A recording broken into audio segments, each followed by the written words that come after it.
Steven Stamp at the Iroquois Lacrosse Arena with Jim Veltman, National Lacrosse League Hall of Famer and Deputy Commissioner for CLax. Yeah, that's pretty impressive numbers there, eh? Yeah.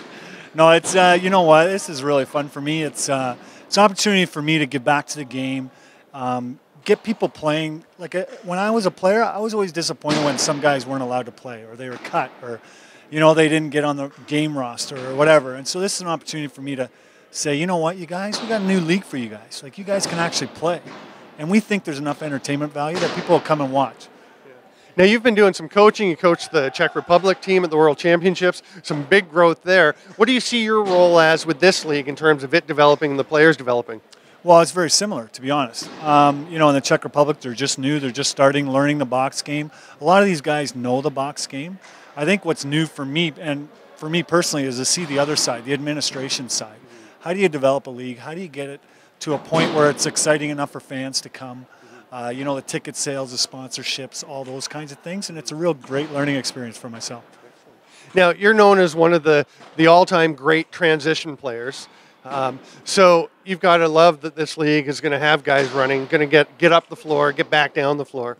Yeah, well, that was a big part for me. I mean, if this league didn't have that, maybe I wouldn't be involved. But no, we're really interested in keeping players on the floor and play both ends. And we've got a few rule changes in place that we think will deter people from actually going to the bench. Because I find that today's game, it's almost 30% of it spent line changing. And the fan kind of gets gypped a little bit. And I know new fans that I've talked to, they say, why all the changes? Are they tired? And I say, well, they're not tired. They're specialists. So they don't really get that part of the game. And no other sport really does that kind of quick changes so often. So we want to keep players on the floor. And we think there's enough talent. And coaching is going to play a bit of a role in this as well, where coaches are going to have to figure out, okay, how can I use maybe a defensive-minded player on offense? And how can I use an offensive-minded player on defense? So I think it's going to add a new dimension of the game that people are going to enjoy. It's interesting you bring up the coaches. We've got some real lacrosse lifers coaching in the league, guys who would have grown up playing both ways, would have played for much of their careers both ways, and then would have shifted to the OD. And now they've all been coaching. They've all had to coach the OD. So it's kind of going back to their roots for them. Yeah, no, definitely. And that's not really the reason why we chose those particular guys. They're just old enough to remember. But to be honest, I mean, we try to, choose high-profile people that the players will respect, number one, and learn a lot from. And that's what we hope. What's interesting is in minor lacrosse, you're not allowed to play that offense-defense system until midget. So my son, who's a Pee Wee age player, he's used to playing both ends. Yeah. And in midget, I'm going to have to, tell him, well, you might become a specialist. You might only go out one door. And to me, it's a little bit disappointing for some players. I think D players like to get a goal every now and then. And if we can improve the transition part, I think they will. One thing I wonder about with guys playing both ends is if we won't see maybe quite as much of the guys just wailing on players with their sticks because they know they're going to be down at the other end on the other side of those. Well, there's a definite, you're going to have to respect who you hit. I know if Tim O'Brien was coming down my end and I was, on defense, I'd sort of be a little soft of knowing that I've got to go on offense and get it from him. So I think players, there's going to be a new respect for each other that way. And I'm not saying that the game today, because of the offense-defense, there isn't that respect, but you do gain a certain amount of respect if you play both ends. Any other thoughts about just what you expect from the league, what you think it's going to bring for the game? Well, honestly, like I said, it's going to bring a lot of development in the wintertime. Hockey's really gone year-round now, and I think it was time for lacrosse to do that as well. And I know my son in particular, he wants to play lacrosse in the winter now that he knows there might be an opportunity for him to do that. And I think for a lot of these guys at the pro level, also they feel good that they can finally play in the wintertime and develop themselves. And if they develop to be even a better player and they make it to the next level, we're okay with that. Like, that's part of, why you're in this sport, why you coach, why you set up leagues like this, is to just develop people and to be in the best that they can be. It sounds like talking to players, coaches, yourself, it sounds like there was kind of an emptiness, a void that people just didn't realize. And then, Paul said, hey, let's do this. And all of a sudden people are thinking, why didn't we think of that before? Yeah, I think so. But I think hockey had that similar kind of transition as well and morphology to it. But for us, I mean, really, it's to give people a chance to play. And like we're trying also to start it at the kids level as well, so they can aspire to something more than just the NLL. I mean, the NLL is a great league, and it's probably the best league in the world. But there's only 9 teams, and there's only so many spots. So what happens to all those guys that don't get a chance to play? And there's a lot of kids I find that once they're done their junior career, because there's so many junior teams, junior A, junior B, junior C, there's probably, I don't know, about 55 teams right there. Where we're saying, you know what, maybe you don't have to quit because you didn't make that NLL or you didn't make that next step. Maybe CLax is an opportunity for you to also play at a pro level and play in front of fans, and I think it'd be a good experience. Well, from the sound of things and the look of things, we're moments away from the first ever scrimmage for CLax. So we're going to go on to that. I'm Stephen Stamp with Jim Veltman from the Iroquois Lacrosse Arena.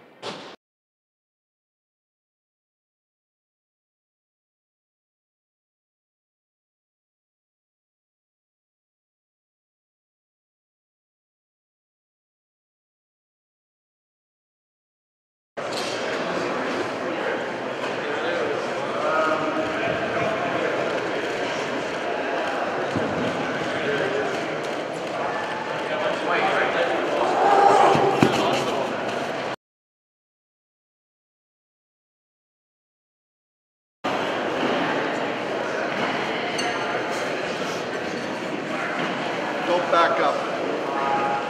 Don't back up. Okay, thank you. People running by. Thank you.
Stephen Stamp with Kim Squire here at the Iroquois Lacrosse Arena, the Canadian Lacrosse League Combine, and you've got quite a background in the game. You've been playing you're from Six Nations, right? And you've been playing for a long time, professionally and amateur.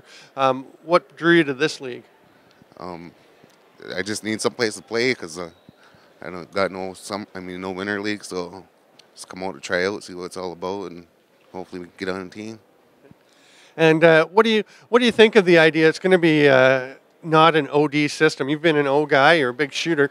You're going to be going back and forth. I like that. That's what happened in junior. We got to go play defense, and in senior I got to go play defense. So it's not going to be much difference for me. I can play defense and offense, so that'll be good. Yeah. How long have you been playing? You've been playing lacrosse quite a while, right? I'm 32 right now, so 3 years old. That's 28, 29 years, so that's a long time. Almost 30 years experience, so I got that going for me. You're pretty comfortable in this arena. You've played here a lot. Yeah, it's good to be down here, like have a tryout in your backyard. Like it. Now, this weekend in Iroquois teams are talking about doing all native teams, all First Nations folks. What do you think about that idea of putting a Nations team together? I'm not sure. I'm pretty sure they should put one together, but I don't know if we got enough players down here to put two full teams together. But whatever they think, I'm not management, so I'll just stick to playing lacrosse. Okay. Do you like the idea of having, if they do one team, of having a team of all First Nations guys? I wouldn't mind it. I don't see nothing wrong with it. There's going to be a team of all non-native guys, so why not have a team of all native guys? Nothing wrong with it. Sounds like you just want to come out and play. Yeah, I just want to have some fun again. That's what I hope this league's about. It's fun, and that's all I want to do is play. Stephen Stamp, Kim Squire, ILA.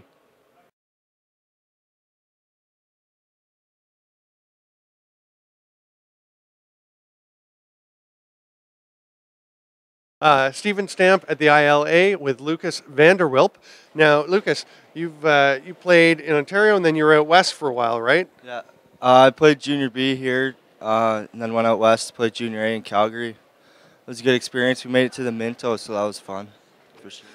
And then you came back. You're playing with Kitchener-Waterloo. How's that been for you? Oh, it was lots of fun, actually. Good experience, like playing against all the best guys, right? So it was, it was pretty cool. How'd you feel in terms of a learning experience in that? Because that was your first season in KW. Oh, it's definitely different than junior. Like you can't. It's almost hard to prepare for. Like, but the guys were good. The veterans on our team were pretty good. Teaching us the ropes. So that was good. Good experience for sure. How'd you hear about this league? What made you think this would be something that you'd fit with? Just on the insider, and playing lacrosse in the winter, that'd be awesome too, right? So growing up, you never get to do that. So. And, didn't get drafted, so, might as well try it out here, right? Obviously, you mentioned drafted. You've got dreams of going on. This is a pretty good stepping stone. You get to be a professional lacrosse player if you make one of these teams? For sure, yeah. What do you think about the no OD? You're mostly an O guy in major series. Oh, yeah, but I'm definitely looking to get more in transition. That's what NLL teams are looking for, too, more, so... Yeah, I got to start playing some D too. So, but I don't mind it. I like going up. Both ends of the floor is fun too, right? So, somebody put it well the other day. They said, if you're teaching a guy to play defense and he's an O guy, just think about what works for you, and on D, take it away from him. I read that. Yeah, that's a good point for sure. Yeah, think like you're gonna think on offense. Yeah. Stephen Stamp with Lucas Vanderwilp at the ILA.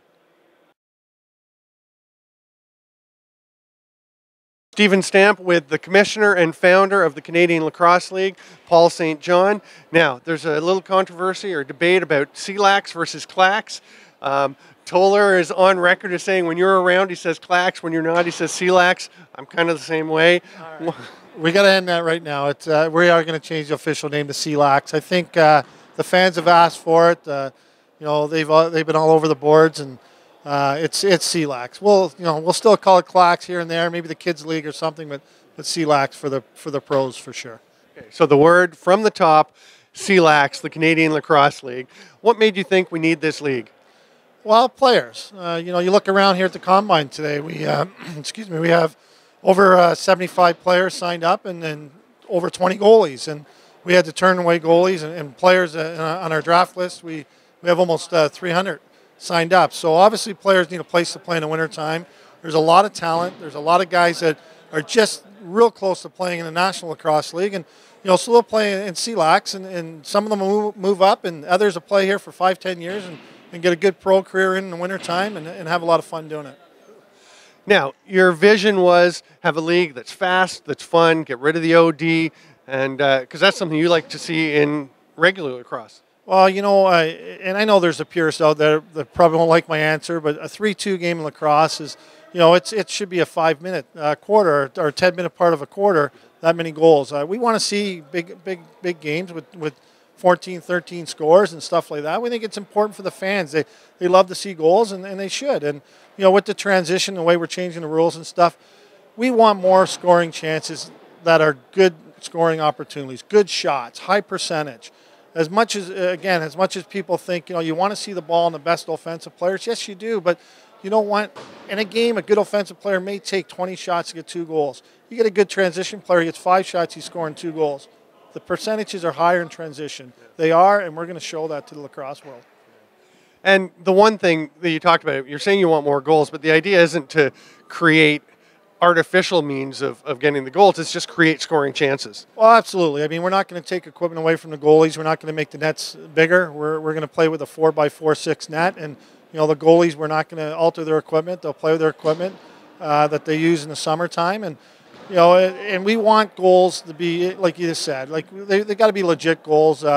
And that's what we're going to do. You'll see that today in some of the scrimmages. You'll see goals that should be scored every game because guys have a 2-on-1 and it's not being taken away by line change. It's a 2-on-1 and they get a shot away.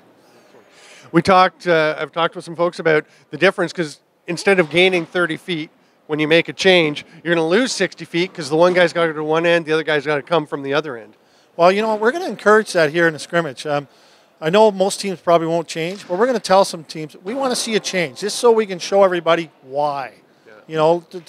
To gain the 30 feet in today's game that we see right now, it takes away too many scoring chances. We know that.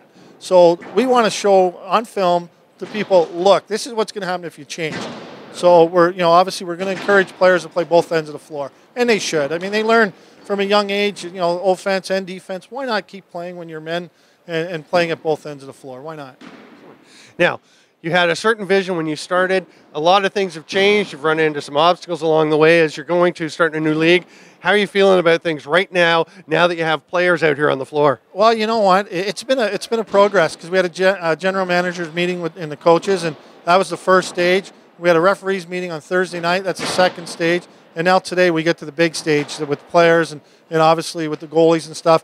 And you really start to feel confident. I mean, you are nervous. There's no ifs and buts about it. I mean, it has been a rocky road at times. We know that. But it's part of growing a league. And no one said it was going to be perfect, although I was hoping it was going to be. But, it's getting there. And now our next stage is sponsorships and fans. And, we've got some great ideas with fans. I mean, for everyone that sees this video, we're going to come up with a $75 season ticket package for early birds. You get 13 games. It's less than $6 a ticket. Who doesn't want to watch a lacrosse game for less than $6? Come on. So it will be definitely, it's going to be great. Somebody mentioned a little while ago, hey, it's a chance to play lacrosse in the winter. You know what? It is. But you know what more importantly it is? It's a chance to play some pro lacrosse in the winter. And it's a chance for these guys to get recognized. Okay, they can all go and play in the winter leagues and play non-contact, masters, whatever. They get a chance to play in front of some fans, under a game atmosphere. I mean, we won't have music during play, but we'll have music. We'll have a little bit of razz and dazz for the teams and stuff that we don't see in the summertime and that. Like, these guys are going to feel like pros. And like we said right off the bat, it'll be their opportunity to be like rock stars. The NLL guys, they feel good after games. We want these guys to feel the same. Stephen Stamp with CLax Commissioner Paul St. John at the Iroquois Lacrosse Arena.